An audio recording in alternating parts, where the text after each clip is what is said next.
بسم الله الرحمن الرحيم الحمد لله رب العالمين والصلاة والسلام على أشرف الأنبياء وإمام المرسلين نبينا محمد وعلى آله وصحبه أجمعين أما بعد. L'enfant pieux est un trésor que le musulman laisse. Il est bénéfique pour ses parents durant leur vivant et après leur mort. النبي صلى الله عليه وسلم dit إذا مات العبد انقطع عمله إلا من ثلاث. Lorsque l'homme meurt, toutes ses actions sont interrompues sauf trois. Sadaqatun jariya, une aumône qu'il a laissée. Aw ilmun yuntafa'u bih, ou une science à laquelle les gens en profitent. Aw waladun salihun yad'u lahu, ou un enfant pieux qui invoque en sa faveur. Fadhurriya saliha, la bonne descendance, est une élévation pour le musulman dans la vie d'ici-bas et dans la vie de l'au-delà. Il est même dit dans le verset, Allah Ta'ala nous informe que dans le paradis, Allah il va réunir les parents et les enfants dans le même degré pour justement compléter le bonheur. وَالَّذِينَ آمَنُوا وَاتَّبَعَتْهُمْ ذُرِّيَّتُهُمْ بِإِيمَانٍ أَلْحَقْنَا بِهِمْ ذُرِّيَّتَهُمْ وَمَا أَلَتْنَاهُمْ مِنْ عَمَلِهِمْ مِنْ شَيْءٍ كُلُّ امْرِئٍ بِمَا كَسَبَ رَهِينٌ. Dans ce verset, dans sourate At-Tur, Allah il informe qu'il va mettre les croyants dans le même degré que leurs enfants, pour justement que la joie et le bonheur soient complets et soient parfaits. Également, l'enfant fait partie des acquis de l'être humain. Al-walad min kasbi. Donc tout ce qu'il va faire comme bonne action dont toi tu es la cause, tu vas en bénéficier. Tu vas en bénéficier. Et leur dua, c'est une des meilleures choses que tu peux récolter de la part de tes enfants. Alors, combien de degrés le musulman obtient grâce aux invocations de ses enfants? On a un hadith rapporté par Abu Daoud où le Nabi sallallahu alayhi wa sallam dit Inna al-abda la turfa lahu ad-daraja fi al-jannah. Le serviteur sera élevé en degré au paradis. Il dira oh mon Seigneur, par quelle action j'ai mérité cela? On lui dira grâce à l'invocation que ton fils a fait pour toi.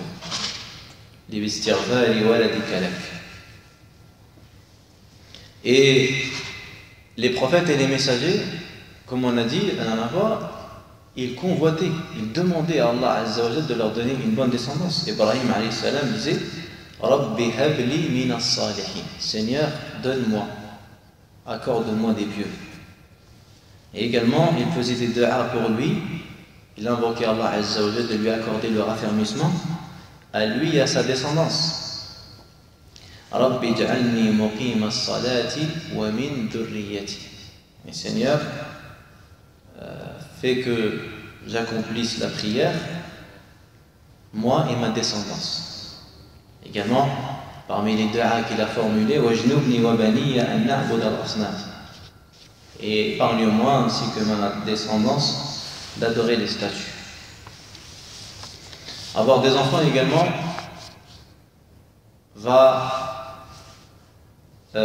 être une cause pour beaucoup d'aller au paradis. D'après l'imam Muslim, un Nabi sallallahu alayhi wa sallam dit celui qui élève deux filles jusqu'à la puberté sera aussi proche de moi au jour de la résurrection que le sont ces deux-là. Et il joint ses deux doigts. Donc celui qui éduque deux filles jusqu'à la puberté, même si il se rapproche de moi Yom al-Qiyamah comme ses deux doigts. Aïcha également rapporte qu'une femme et ses 2 filles sont venues mendier chez moi. Et je n'avais qu'une date à leur donner. Je lui ai donc donné cette date qu'elle a partagée entre ses 2 filles sans en manger. Puis elle s'est levée et s'en est allée. Le prophète sallallahu alayhi wa sallam est alors entré et je l'ai informé de cet événement. Il sallallahu alayhi wa sallam a dit: celui qui est éprouvé par des filles et qui est bienfaisant envers elles, elles seront pour lui une protection contre l'enfer. Rapporté par Al-Bukhari et Muslim. Je répète le hadith: celui qui est éprouvé par des filles et qui est bienfaisant envers elles, elles seront pour lui une protection contre l'enfer. L'imam Al-Bukhari rahimahullah, dans son livre Sahih, il a intitulé un chapitre l'obligation de pourvoir aux besoins de la famille et des enfants. Dedans, au chapitre-là, il rapporte le hadith d'Abu Huraira qui dit que le prophète sallallahu alayhi wa sallam a dit: la meilleure des aumônes est la richesse que tu laisses à ta famille. La meilleure des aumônes est la richesse que tu laisses à ta famille. Ça également, ça fait partie parmi les bénédictions. Et tout ce que tu vas faire comme cadeau, comme dépense pour tes enfants, toute cette prise en charge que tu dois avoir, c'est considéré comme une aumône pour toi. Bien qu'elle soit obligatoire, mais elle reste la meilleure des aumônes. D'ailleurs, on sait tous que les meilleures œuvres à faire sont les œuvres obligatoires. وَمَا تَقَرَّبَ إِلَيَّ عَبْدِي بِشَيْءٍ أَحَبَّ إِلَيَّ مِمَّا افترضته عليه. Mon serviteur n'a pas accompli une œuvre qui m'est plus préférable que ceux que je lui ordonnais ou j'ai rendu obligatoire. Dans un hadith d'après Thawban, An-Nabi sallallahu alayhi wa sallam dit: le meilleur dinar que l'homme puisse dépenser est celui par lequel il pourvoit aux besoins de sa famille, et celui par lequel il entretient sa monture sur le sentier d'Allah, et celui par lequel il dépense pour ses compagnons sur le sentier d'Allah. Ça, c'est une preuve claire qui montre que les meilleures sadaqas qu'on donne sont celles qu'on va donner à nos proches. Et là, ici, on a un sujet à aborder qui est: comment ça se fait que le musulman va profiter des œuvres des autres, en fait? Parce que normalement, l'œuvre, il n'y a que toi qui en profites. Comment ça se fait que les parents vont profiter des œuvres de leurs enfants? Il y en a l'asl, parce que la règle, la base, c'est que la récompense, elle concerne uniquement l'auteur, celui qui l'a fait. Mais il y a des hadiths qui ont prouvé que certaines actions, l'avantage et le bénéfice va vis-à-vis de l'autre. C'est-à-dire que tu peux offrir des bonnes actions à des personnes décédées. Alors, tout d'abord, une personne décédée, il y a unanimité qu'elle profite des actions qu'elle a fait, qui sont continuelles, telles que par exemple, s'il a creusé un puits, ou il a construit une mosquée, ou il a écrit un livre. Al-Hasil, ces actions-là restent même après sa mort. Et l'invocation également de ses enfants, ça également c'est un consensus, pas de divergence. Lorsque l'homme meurt, toutes ses actions sont interrompues sauf 3: sadaqa jariya, ilmun yuntafa'u bih, walad salih yad'u lahu. Ça, c'est des choses qui font unanimité. Également, il y a le hadith où le Nabi dit: inna mimma yalhaqu al-mu'min min 'amalihi wa hasanatihi ba'da mawtihi ilman 'allamahu wa nashara. Une science qu'il a enseignée ou propagée. Aw waladan salihan tarakah, ou un enfant pieux qu'il a laissé. Aw mushafan warrathah, ou un mushaf, un Coran qu'il a donné. أو مسجدا بناه, une mosquée qu'il a construite. أو بيتا بناه لابن السبيل, une maison qu'il donne pour les voyageurs, pour les gens les passants. أو نهرا أجراه, une rivière qu'il a fait couler. أو صدقة أخرجها من ماله في صحته وحياته, ou une sadaqa qu'il a sorti durant sa vie et lorsqu'il était en bonne santé. تلحقه بعد موته. Ça, ces choses-là, là, il y a consensus parce que les textes sont clairs. Maintenant, également, il y a un ijma' concernant la sadaqa, même si elle n'est pas jariya, même si elle n'est pas continuelle. C'est quoi la preuve? La preuve, ils ont dit, c'est quand Nabi sallam il a sacrifié une bête pour l'Eid, il a dit Bismillah, Allahumma taqabbal min Muhammadin wa ali Muhammad. Oh Allah accepte de Muhammad et de Ali Muhammad. Il a même sacrifié pour les musulmans qui ne pourraient pas sacrifier. Également, parmi les œuvres qu'on peut offrir aux morts, le pèlerinage. Le pèlerinage également, il peut être offert à une personne décédée. Abdullah ibn Burayda rapporte d'après son père, il dit, alors que j'étais assis avec le messager d'Allah sallallahu alayhi wa sallam, une femme est venue à lui. Elle lui dit, Inni tasaddaqtu ala ummi bi jariya. J'ai donné une jariya à ma mère. Wa innaha matat. Puis après, ala kulli hal, elle lui demande, Innaha lam tahujj. Elle n'a pas fait le pèlerinage. Afa ahujju anha, est-ce que je peux faire le pèlerinage pour elle? Et il lui a dit, alayhi salatu wassalam, hujji anha. Oui, fais le pèlerinage pour elle. Fais le pèlerinage pour elle.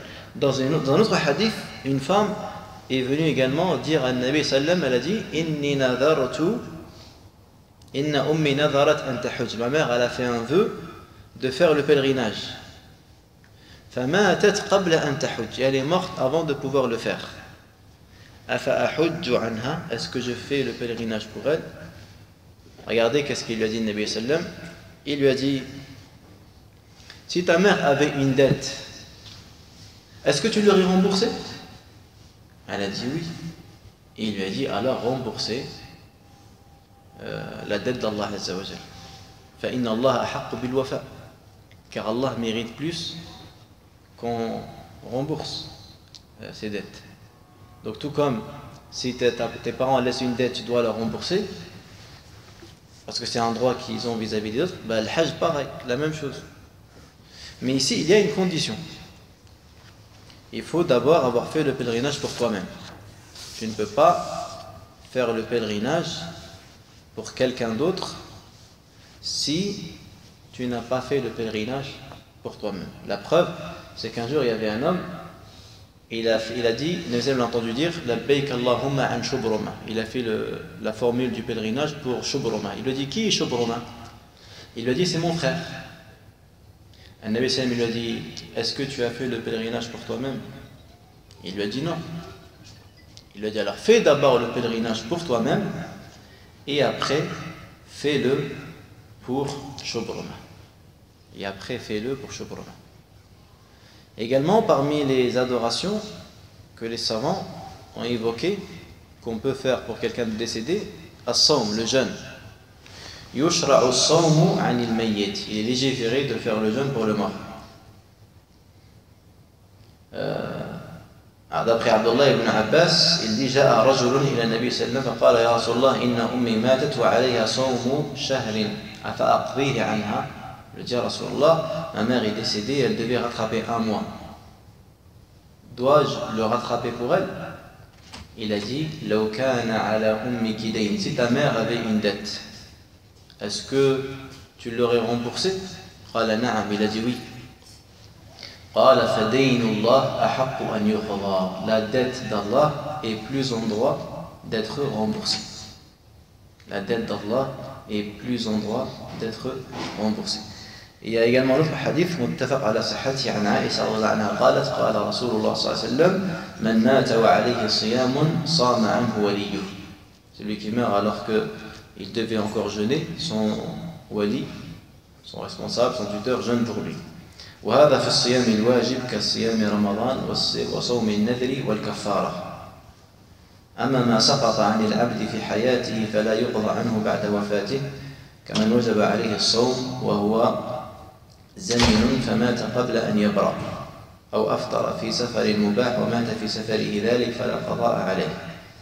Et là, ce rattrapage-là, il concerne le jeûne obligatoire, comme le jeûne du Ramadan ou le jeûne de Nadar, du vœu. Quand quelqu'un fait un vœu, il fait une promesse à Allah de jeûner tant et tant de jours. Ou le kafara, le jeûne de l'expiation. Là, il est légiféré de jeûner à la place. Mais en revanche, le jeûne dont le malade ne devait pas rattraper, tel qu'une personne, il a attrapé une maladie, il attendait d'être guéri et il n'a pas pu être guéri. Il était dans un laps de temps où il est mort sans pouvoir rattraper. C'était une maladie, il attendait d'être guéri, mais il est mort avant d'être guéri. Celui-là, il est excusé. Ou quelqu'un qui n'a pas jeûné pendant un voyage et il est mort pendant le voyage, parce que lui, il avait une raison en fait de ne pas jeûner. Donc là, on n'est pas obligé de jeûner pour lui. Al-Hasil, on comprend ici que le mort, il profite après sa mort des du'a et la sadaqa et le pèlerinage et le jeûne obligatoire. Et bien sûr ici, il n'y a pas de différence entre le proche ou le lointain. C'est-à-dire même quelqu'un qui est lointain, il peut faire une sadaqa pour un ami à lui qui est décédé ou une du'a.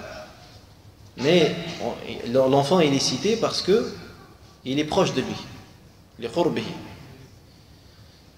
Et parce que normalement l'enfant il a un droit sur son père. Après ils se sont divergés. Est-ce qu'on peut réciter le Coran dans l'intention que la récompense va vis-à-vis au mort? Et ça on voit souvent les gens ils le font. Et ils lisent le Coran en ayant l'intention que la récompense elle va à la personne décédée. Ça c'est une mas'ala qui est khilafiyya, une divergence entre les savants. Le premier avis, annahu la asla lah, qu'il n'y a aucune source.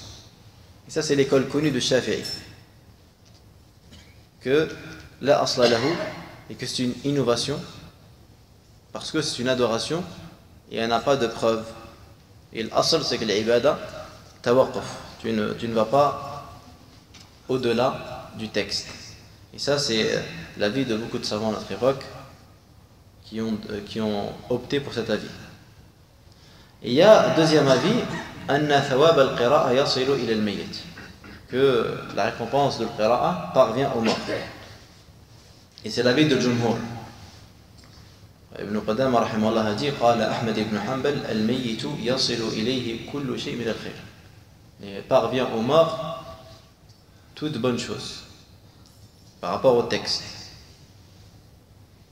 والقول بوصول الثواب إلى الميت هو اختيار شيخ الإسلام ابن تيمية، وقد انتصر له في غير موضع من كتابه وتابعه على ذلك تلميذه ابن القيم، وحجته عدم ورود النهي، وأنه يقاس على ما أخبر الشارع بانتفاع الأموات بها وبلوغهم ثوابها إذا أهدي إليهم كالدعاء والصدقة والصوم والحج. Et ça c'est l'avis également d'Ibn Taymiyyah et de son élève Ibn Qayyim. Donc dans plusieurs références dans leurs livres, ils disent parce qu'il n'y a aucune preuve qui l'interdit. Et ils ont fait le raisonnement par analogie. Et tout comme on peut invoquer pour le mort, faire le pèlerinage, pour eux, on peut aussi la lecture. On peut aussi lire et offrir la récompense. Enfin, vous voyez ici, ça c'est des paroles de certains gens de science qui montrent qu'en fait la personne profite des bonnes choses d'autrui. C'est-à-dire même qu'on peut faire du bien les uns envers les autres. Et l'enfant rentre en priorité. Parce qu'il n'y a pas quelqu'un qui a plus de droits sur toi, après Allah Azza wa Jal, et le Nabi sallallahu alayhi wa sallam, comme tes parents. Et quoi que tu fasses, tu ne pourras jamais rendre le bien que tes parents t'ont fait. Sauf, comme il dit le Prophète dans un hadith rapporté par Bukhari dans l'Adab al-Mufrad, Il dit l'enfant ne pourra jamais rendre le bien que son père il lui a fait, sauf s'il le trouve esclave. Il l'achète, puis il l'affranchit. Il lui donne la liberté. Ça c'est le seul moyen. Sauf s'il l'achète, il trouve esclave, il l'achète, il lui donne la liberté. Parce que la liberté, ça c'est par rapport au père. Donc on sait que nos parents ont un droit énorme sur nous, ben, il faut s'efforcer à faire du bien, ne pas les oublier. Dans nos dua par exemple, quand on fait des dua, toujours Allahumma gfirli wa li walidayya. Seigneur, pardonne-moi ainsi qu'à mes parents. Seigneur, pardonne-moi ainsi qu'à mes parents. Pas que toi, toujours tes parents. Et même si tu veux encore faire meilleur, tu dis Seigneur, pardonne-moi ainsi qu'à moi. Seigneur, pardonne-moi ainsi qu'à mes parents, ainsi qu'aux musulmans et aux musulmanes. Alors là, tu récoltes, Inch'Allah, un grand ajr. Le Seigneur dit celui qui demande le pardon pour les croyants et les croyantes, il aura pour chaque croyant une bonne action. Imagine-toi, quand toi, tous les jours, tu demandes à Allah qui te pardonne à toi, à tes parents et à tous les musulmans. C'est-à-dire, pour chaque musulman, tu auras une hasana. Tu vas récolter des milliards de hasanat en quelques secondes. Et Ibn Qayyim raconte qu'Ibn Taymiyyah ne délaissait jamais ce dua-là. Toujours il a invoqué pour les musulmans.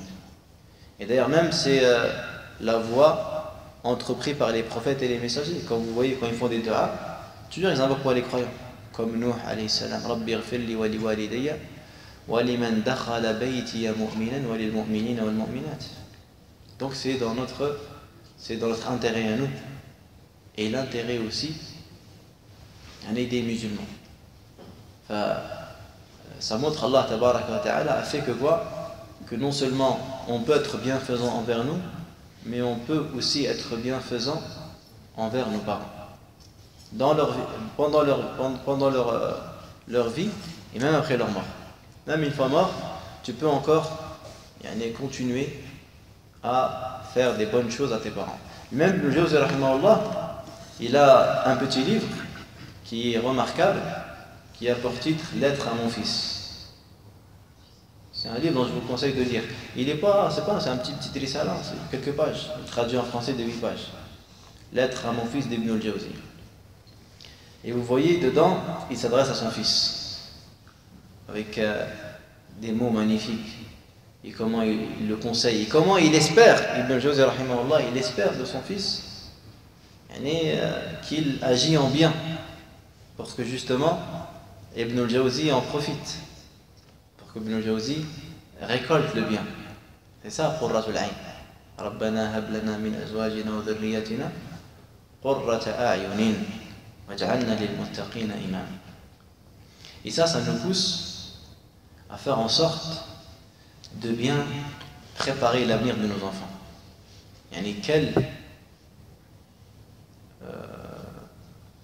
Quelle société, quelle ambiance, quelle situation nous allons laisser à nos enfants. Nos pères, lorsqu'ils ont fait des mosquées, etc., ils pensaient à eux, d'accord, mais ils pensaient beaucoup à leurs enfants. C'est vrai qu'ils ont fait des écoles d'arabe, des écoles de Coran, etc. Et nous, pour la plupart d'entre nous, alhamdoulilah, on est arrivé et on a trouvé les mosquées prêtes. On a trouvé les mosquées, alhamdoulilah. Pour beaucoup, on n'a rien fait, tout a été construit. Les gens ont fait des efforts considérables pour apporter aux musulmans ce bien. Qu'est-ce que nous allons faire pour nos enfants? Aujourd'hui, nos enfants attendent beaucoup de nous. Nous sommes dans une époque très difficile. C'est très difficile. C'est-à-dire même pour trouver la voie juste, c'est très difficile.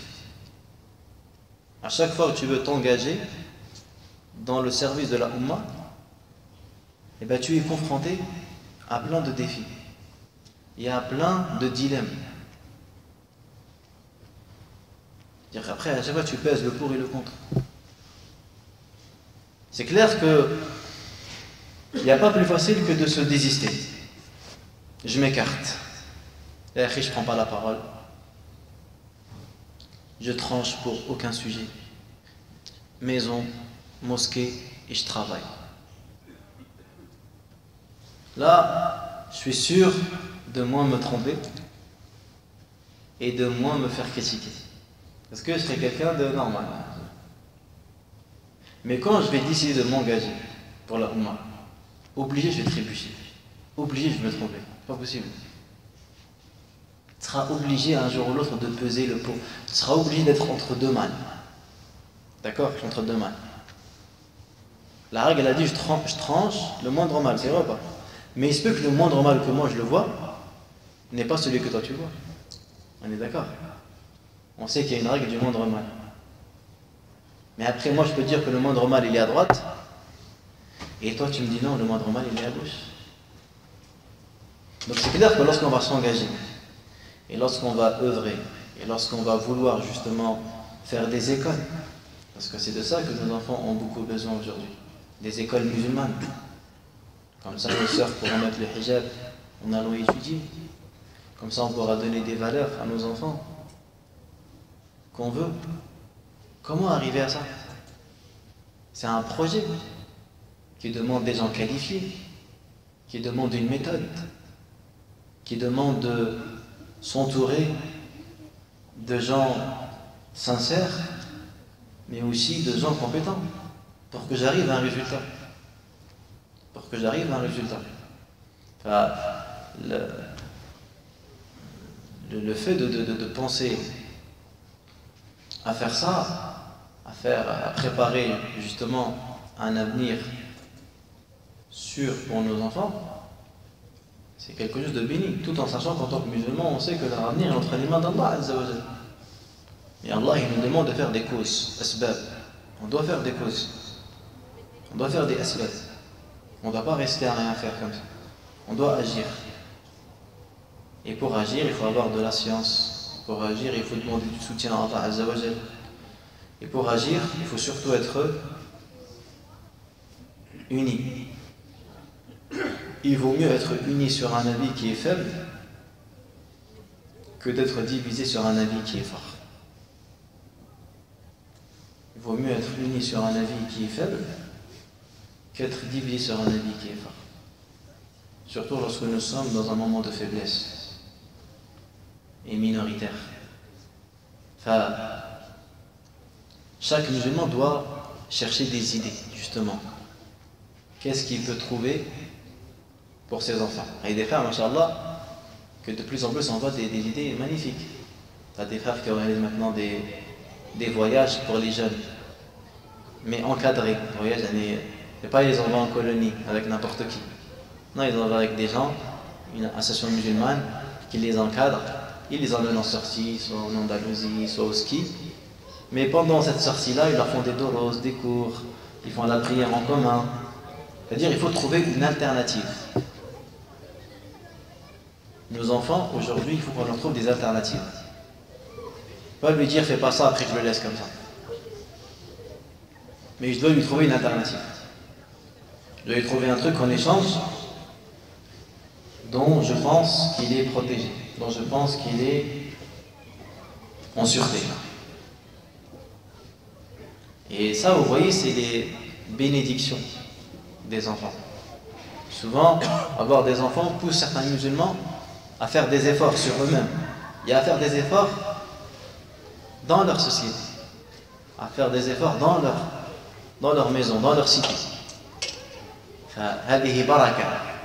C'est une bénédiction. Ces cours-là, pendant ce mois-ci, ont été consacrés à la famille parce que, comme vous le savez, la famille, c'est un sujet qui est très très important. Que ce soit le mariage, que ce soit l'éducation des enfants, ça c'est des sujets capitaux. C'est ça l'essence même de la réussite. C'est la clé de la réussite. C'est le passeport du futur. Si nous voulons justement ne plus être manipulés et ne plus être stigmatisés, eh bien il faut qu'on éduque des enfants forts, des enfants fiers de leur religion, et des enfants qui savent répondre au mal, aux mensonges qu'ils entendent de toutes parts. Imaginez-vous pour nous les adultes, et c'est difficile. Que dire pour des enfants, des petits qui sont au collège? Comment, dans quel état ils sont, dans quel état psychologique, dans quel état ils doivent se sentir? Donc si nous les adultes on a besoin d'être conseillés, on a besoin de se renforcer, on a besoin d'être soutenus, qu'est-ce qu'on doit dire des enfants alors? Ils ont encore plus besoin de ça. Donc, Allah tabaraka wa ta'ala dit Inna Allah la yughayyiru ma biqawmin hatta yughayyiru ma bi anfusihim. Allah ne va pas changer la situation d'un peuple si ce même peuple-là ne change pas sa propre situation. Allah ne va pas changer la situation d'un peuple si ce même peuple-là ne change pas sa propre situation. Et on doit commencer par le changement dans nos maisons. Avant de chercher à changer le monde, il faut qu'on change d'abord nos maisons, nos enfants, nos femmes, nos frères, nos sœurs, nos voisins. Si chacun fait ce travail-là, et bien avec le temps, la société va s'améliorer. C'est vrai ou pas? Telle est la méthodologie. At-tasfiyatu wat-tarbiya. La purification et l'éducation. C'est la méthode prônée par les grands savants. At-tasfiya wat-tarbiya. Tasfiya, la purification. Tout ça fait. Tu purifies les gens des mauvais comportements, des mauvaises croyances. Wat-tarbiya. Et tu les éduques. Ça c'est propre pour les adultes, tout comme pour les enfants. فنسأل الله تبارك وتعالى أن يرينا الحق حقا وأن يرزقنا اتباعه. Allah il nous fasse voir la vérité en tant que vérité et qu'il nous facilite son suivi et qu'il nous fasse voir le faux dans une image de faux et qu'il nous accorde de s'en écarter. Parce que si Allah tabaraka wa ta'ala ne te soutient pas, tu n'auras aucun secoureur. Et si Allah tabaraka wa ta'ala ne te raffermit pas, personne ne pourra le faire. Allahumma a'inna ala dhikrik wa shukrik wa husni ibadatik. ربنا هب لنا من أزواجنا وذرياتنا قرة أعين واجعلنا للمتقين إماما ربنا آتنا في الدنيا حسنة وفي الآخرة حسنة وقنا عذاب النار سبحان ربك رب العزة عما يصفون وسلام على المرسلين والحمد لله رب العالمين بارك الله فيكم.